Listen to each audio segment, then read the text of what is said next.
이번에는 돈이 흐르는 스토리, 돈맥을 좀 짚어보는 시간입니다. 지난주에 초보자도 할 수 있을 정도의 건물 투자, 빌딩 투자 전반에 대한 이야기를 들어봤는데요. 그렇다면 건물 투자에 실제로 어떻게 접근을 해야 하고, 빌딩 투자가 다른 부동산 투자와 어떻게 다른지, 빌딩 투자에 보다 쉽게 접근할 수 있는 비법에 대해서 오마이빌딩 김태봉 대표와 함께 자세히 알아보겠습니다. 어서 오세요. 예, 안녕하세요. 네. 이 빌딩 투자, 건물 투자를 다른 부동산 투자에 비해서 추천하는 이유가 뭘까요? 건물 투자의 매력을 좀 알려주시죠. 일단 결론부터 말씀을 드리면은요. 이제 네. 빌딩 투자는 아파트 투자보다 수익률이 높습니다. 네. 예, 그래서 이제 저희가 이제 쉽게 생각하면 부동산 투자하면 아파트 투자를 많이 생각을 하시거든요. 그렇죠. 근데 아파트 투자는 쉽다고 생각을 하세요. 그리고 건물 투자는 어렵다. 근데 건물 투자가 어렵다는 건 공부를 안 했기 때문에 어려운 거고요. 네. 예, 아파트 투자도 잘 과거를 생각해 보면 본인들이 다 그만큼 관심을 많이 가지고 공부도 많이 하셨다는 거거든요. 그러니까 아파트 투자 같은 경우에는 뭐 우리가 뭐 인터넷으로 쉽게 뭐 그 아파트에 대한 검색만 해봐도 정보가 많이 뜨잖아요. 그렇죠. 예, 그리고 뭐 커뮤니티도 많고. 또 살아야 되니까. 예, 맞습니다. 예. 네. 실질적인 부동산 투자기도 하고요. 네. 예, 그리고 뭐 사람들 만나면 늘상 하던 얘기가 아파트 투자기도 하고.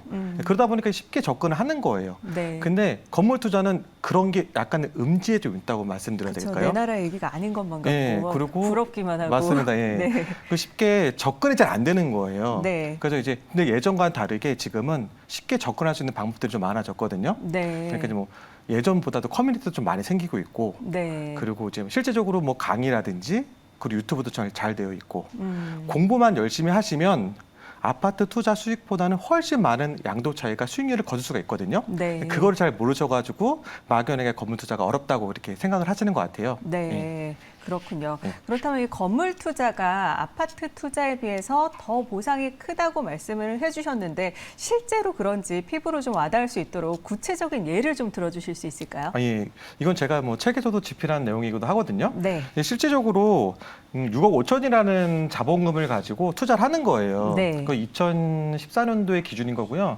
6억 5천을 가지고 이제 반포에 뭐 아파트 34평을 매수를 한 거거든요. 네. 그리고 다른 사례는 건물 같은 투자 시기인가요? 예, 같은 시기입니다. 네네네. 예, 2014년도에. 네. 그리고 이제 다른 분은 건물 투자를 하신 거예요. 네. 예, 그 자본금 똑같이 6억 5천이에요.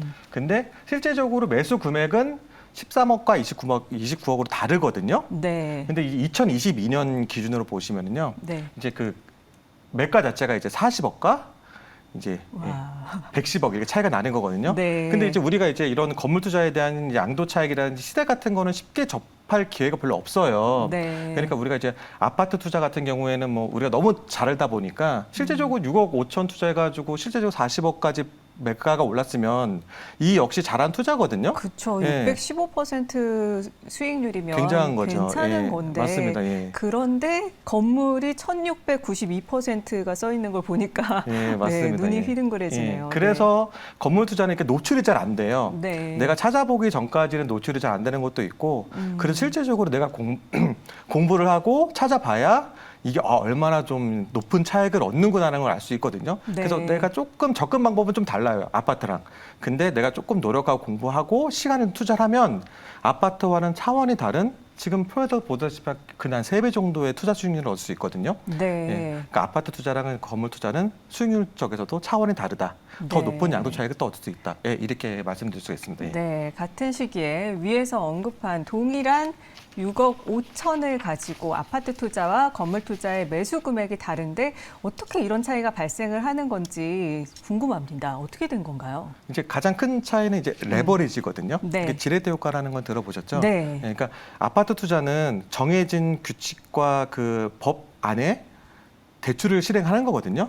그리고 상업용 건물도 우리가 거기 정해진 법 안에서 대출을 실행을 하는 거예요. 네. 근데 상업용 건물은 기본적으로 이제 뭐 법인 매수라고 가정을 둔다고 하면 네. 이제 매가 대비 네. 이제 매가에서 이제 간평가를 하거든요. 간평가 대비 80%까지는 대출을 받을 수가 있거든요. 네, 네. 그러다 보니까 실제적으로 아까도 13억과 29억 이런 차이의 매가로 그 매가의 금액 자체가 달랐던 거예요. 네. 그러니까 레버리지 효과를 많이 일으키면 이만큼 좀 다른 게 있어요. 근데 이게 레버리지가 약간 좀 양날의 칼 받기도 하거든요. 네. 실제로 그래서 이제 뭐 칼이란 도구도 뭐 범법자가 사용하느냐, 일두 요리사가 사용하느냐에 따라 다르잖아요. 그렇죠. 그 레버리지도 마찬가지예요. 네. 건물 투자의 핵심은 레버리지예요. 그리고 레버리지 이용해서 큰 매가의 부동산을 투자를 하면 실제적으로 시간이 지나면 훨씬 높은 양도 차익을 얻을 수 있다는 거죠. 네. 레버리지 효과 얘기해 주셨는데 법인 사업자가 어느 정도까지 80% 정도까지면 얼마나 차이가 나는 건가요? 일반 아파트와. 일반 아파트 같은 경우는 법이 자주 다 바뀌다 보니까 네네네. 잘 따져봐야 되겠죠. 네. 그 예를 들면 뭐 지금 뭐 예전 불과 1, 2년 전까지만 해도 뭐 10억 이상 대출이 안 됐었잖아요. 그렇죠. 상업용 건물은 그렇지가 않아요. 그래서 물론 이제 공부 좀 해야 돼요. 네. 그래서 상업용 건물을 내가 살려는 건물에 대해서 매가를 보고 그 매가가 은행에 대출이 나오기 전에 감정을 맞거든요. 네. 그래서 감정가라는 게 나와요. 네. 감평가라는 게 나오는데 그게 매가랑 감평가랑 일단 일치를 시키는 게 가장 중요하고요. 네. 거기 대비 80% 대출을 받을 수가 있는 거예요. 그리고 법인으로 할 때 대출이 더 많이 나오는 그렇죠. 건가요? 예. 개인 사업자로 했을 경우에는 또 이건 또 좀 약간 깊게 얘기해야 될 부분이 있는데 이제 RTI라는 거를 적용을 받아요. 네. 그렇기 때문에 개인 사업자로 했을 때는 지금 같은 고금리 시대에는 조금 좀 대출을 많이 받기가 좀 힘들고요. 지금 같은 시기에는 뭐 고금리여도 법인 대출은 실제적으로 RTI의 영향을 안 받기 때문에 많은 레버리지 이용할 수가 있는 거죠. 네, 이 말씀하신 레버리지 투자에 대해서 이제 많은 분들이 쉽게 좀 이해가 되셨을 텐데, 그런데 아무래도 설명을 듣다 보니까 그 많은 대출이 위험 요소로 다가오지 않을까, 너무 큰 리스크가 아닐까 좀 겁이 나요. 이자도 높고 네, 그렇기 맞습니다. 때문에 이유를 과연 감당할 수 있을까, 위험성이 너무 큰 투자가 아닐까요? 맞습니다. 이제 쉽게 생각을 해보면 대출을 많이 받으면 심리적으로 부담감을 많이 느끼긴 하거든요. 약간 무섭거든요. 네, 맞습니다. 못 갚으면 어떡하지? 네, 맞아요. 네. 그래서 레버리지를 제가 아까도 극단적으로 표현해서 칼이라는 표현을 또 쓰기도 했잖아요. 네네. 그러니까 레버리지라는 걸 내가 은행에서 대출해 주니까 내가 이걸 다 받아야 되겠구나. 이렇게 생각을 하시면 안 돼요. 그래서 레버리지를 이용할 때는 자기가 처한 상황과 그리고 내가 실제적으로 얼마의 현금 흐름을 가지고 있고 그리고 내가 이걸 감당할 수 있는 능력이 되는지를 좀 먼저 파악을 해야 되거든요. 네. 그 또 중요한 건 뭐냐면 그 건물이 갖고 있는 그 수익률이라는 게 있어요. 네. 이 수익률이라는 거는 거기서 임대인이 임차를 주고 임차인들이 주는 그 임대차비거든요. 그렇죠. 예, 그래서 이제 많은 분들이 건물 투자를 하면 그냥 시세 차익이 크다라고만 생각을 하는데 실제적으로 수익률이 뒷받침되는 건물들은 많은 양도 차익을 얻기도 힘든 경우도 많고요. 네. 그리고 그 실제적으로 그 수익률이 높지가 않으면 건물을 운영하는 동안에도 굉장히 좀 힘이 들어요. 네. 그렇기 때문에 내가 처한 환경 그리고 뭐 내가 젊은 사람이면 고용이 안정되어 있고 높은 기본적으로 캐시플로우가 된다고 그러면 좀 과감한 투자를 할 수도 있지만 네. 반대로 그렇지도 않고 내가 남들이 하는 투자를 그냥 따라하면 반대로 이게 엉클 투자가 되는 거죠. 네. 제가 또 극단적인 예를 좀 들어보면 네. 지금 A라는 사람이 있어요. 네. B라는 사람이 있는데 A는 현금 5억이 갖고 있어요. 네. B도 현금 5억을 갖고 있거든요. 이 동시에 투자를 하는 거예요. 네. 근데 이제 지금같이 약간 고금리다 보니까 대출이 약간 좀 두려운 거예요. 그러다 보니까 A라는 사람은 대출 비중을 좀 줄였어요. 네. 그래서 50%만 대출 받아서 10억의 건물을 매수를 했어요. 그럼 B라는 사람은 5억을 가지고 15억의 건물을 매수를 했어요. 네. 대신 대출을 80% 이렇게 해가지고 12억의 대출을 받은 거거든요. 풀로. 예, 풀로 가득하게 받았어요. 받았어요. 네. 이 두 개의 차이점이 뭔지 좀 아시겠어요? 대출을 많이 받았기 때문에 네. 많이 갚아야 할 돈이 많은 거죠. 예, 맞습니다. 그래서 위험 예. 요인이 네. 많이 예. 있기 때문에 불안한 거죠. 대부분 그렇게 생각을 하세요. 네. 근데 제가 예를 들어볼게요. 네. A는 10억을 샀고요. 네. B는 15억을 샀어요. 똑같은 자본금을 가지고 내가 자산 가치가 좀 달라진 거예요.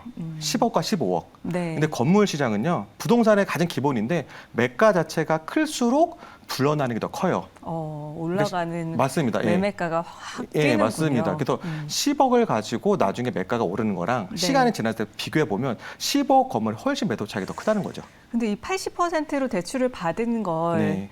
견딜 수만 있다면 맞습니다. 네, 예. 크게 뭐 지를 수도 있을 예. 것 같습니다만 그게 아니면 예. 어떻게 해야 될까요? 또 있습니다. 그래서 이제 아까 제가 처음에 말씀드렸던 자기가 감당할 수도 있고 자기의 환경에 맞춰서 캐시플로우라든지 이런 거에 맞춰가지고 네. 당연히 그 계획을 세워야 되겠지만 네. 또 다른 건 뭐냐면 리스크를 감당할 수 있는 그런 비용들이나 룸을 좀 만들어주는 게 되게 중요하거든요. 리스크 룸이요. 예, 맞습니다. 예, 리스크 네. 룸이라고 저는 말씀을 드리는데 네. 이걸 레버리지를 이용하는 거예요.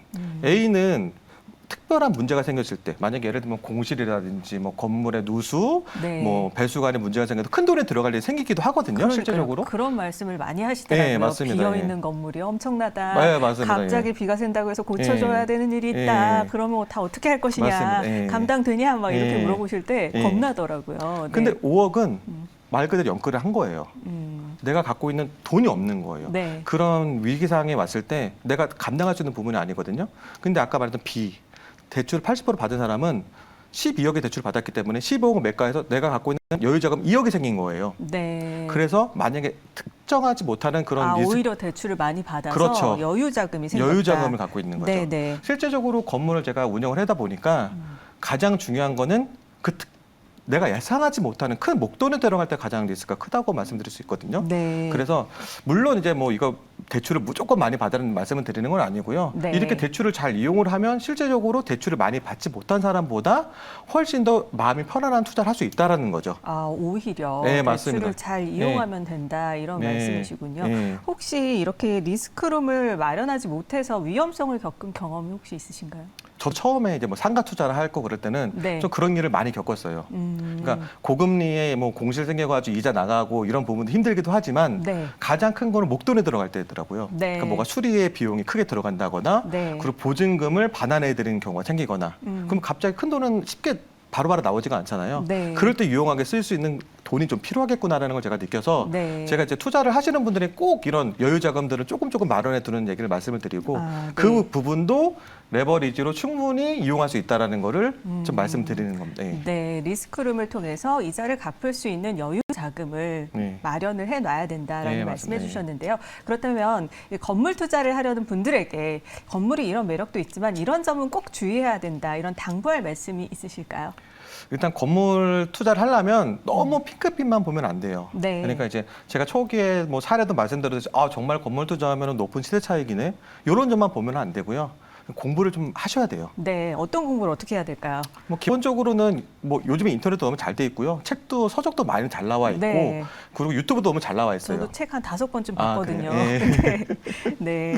기본적인 그런 걸 읽는 게 좋고요. 네. 그리고 가장 중요한 건 저는 이제 커뮤니티인데 이 빌딩 시장 자체가 오히려 커뮤니티가 되게 폐쇄적이에요. 네. 그러니까 아파트 같은 경우는 막 서로 얘기도 잘하고 오픈된 정보가 많지 하지만 네. 빌딩은 오히려 좀 폐쇄적이기 때문에 좀 사람들을 좀 만날 수 있는 기회가 되면 만나가지고 좀 친분을 쌓는 것도 굉장히 중요하거든요. 네. 그런 거에서 노하우가 많이 얻어지기도 하고 실제적으로 굉장히 건물 투자 리스크가 분명히 존재해요. 네. 근데 그 리스크에 대한 부분도 모두가 다 돈으로 적어가면서 배운 거거든요. 네. 실제적인 투자자들도. 그러다 네. 보니까 남한테 쉽게 알려주지가 않아요. 네. 그렇기 때문에 서로 친분을 쌓고 좋은 사람들과 어울리고 그리고 여러 가지 정보를 얻다 보면 내가 감당할 수 있는 리스크들이 하나씩 줄어드는 포인트가 있거든요.